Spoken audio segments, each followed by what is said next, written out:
দীর্ঘ আন্দোলনের পর জাতীয় পতাকা হাতে বিজয় মিছিলে কুয়েট শিক্ষার্থীরা।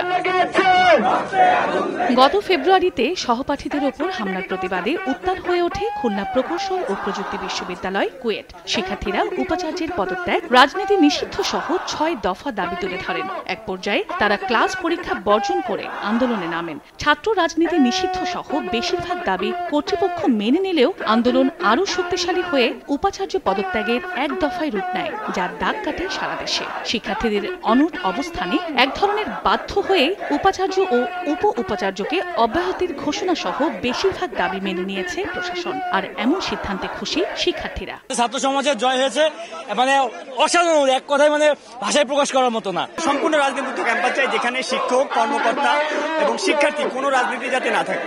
তবে সিদ্ধান্তকে একপাক্ষিক আখ্যা দিয়ে এতে আপত্তি জানিয়েছে কুয়েট শিক্ষক সমিতি। বিষয়টি আগেই অবগত হলে স্বেচ্ছায় পদত্যাগ করতেন বলে জানান বিদায়ী উপ উপাচার্য। সুষ্ঠু তদন্ত ছাড়া চাপের মুখে ভাইস চ্যান্সেলর ও প্রো ভাইস চ্যান্সেলরের অব্যাহতি সিদ্ধান্তে মূলত ন্যায় বিচারের পরাজয় হয়েছে। এখনো পর্যন্ত আমার কাছে স্বচ্ছ ধারণা নেই যে কি সমস্যার কারণে মানে আমাকে অব্যাহতি দেওয়ার কথা বলা হলো।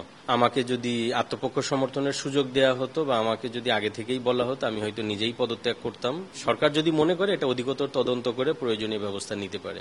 এদিকে আগামী ৪ মে শুরু হচ্ছে খুলনা প্রকৌশল বিশ্ববিদ্যালয়ের একাডেমিক কার্যক্রম। ওদের দাবি পুরা হওয়ার পরে ক্যাম্পাসের ভিতরে কোনো সমস্যা নাই, এখানে নিরাপত্তা নিশ্চিত আছে।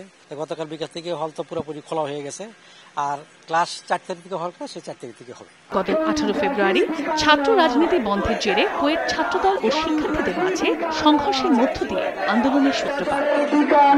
সময় সংবাদ, খুলনা।